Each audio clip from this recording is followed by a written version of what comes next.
Okay, picture this. It's Los Angeles. Early 1980s. Before the hairspray, before the labels, and before metal becoming a product. In garages and small clubs across Southern California, 5 musicians were building something heavier than fashion, something forged to endure, and they called themselves Armored Saint. This wasn't music made for the Sunset Strip.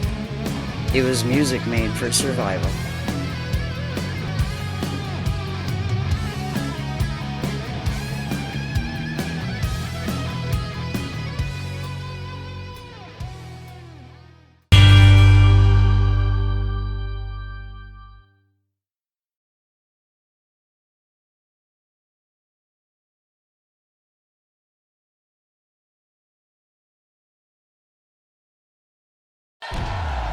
At the center stood John Bush, a voice that didn't scream for attention but commanded it. Gritty, human, defiant, he sounded like a man pushed back against the world, not posing for it. In an era obsessed with excess, Bush delivered conviction.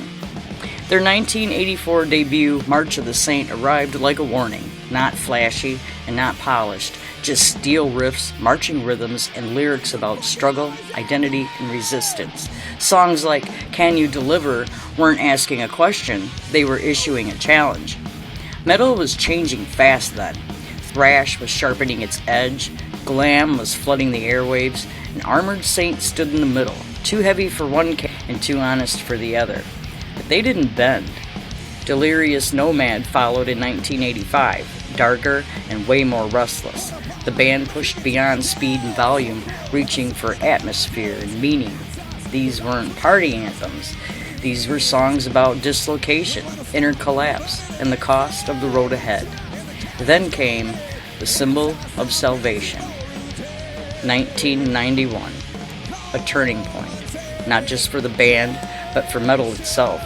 As the underground shifted and grunge began rewriting the rules, Armored Saint released what many considered their finest work. Polished but powerful, emotional without losing force. Last Train Home captured something rare, vulnerability inside armor. And then they vanished. Not in scandal, not in flames, but in silence. The 1990s weren't built for bands like Armored Saint. Traditional metal was pushed aside, and the Saint chose dignity over desperation. They stepped away rather than become a shadow of their former selves. Years later they returned, not chasing the past, but carrying it. Albums like La Raza, Win Hands Down, and Punching the Sky didn't sound like comebacks. They sounded like continuation. Older voices, heavier themes, sharper edges, the same brotherhood intact. No revolving door lineup, no image overhauled, and no apology either. Armored Saint endured because they were never pretending. They're not legends because they were the biggest. They're legends because they stayed true. In a genre obsessed with speed, spectacle, and shock, Armored Saint represents something rarer, metal with a backbone and a memory, and with a force stronger than storms that has survived. So, for shows, dates, and tickets near you, please visit their official website. And as always, I thank all of you for watching.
scream.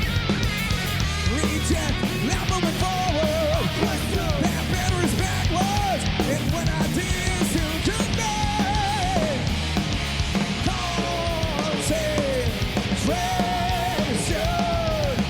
It's time.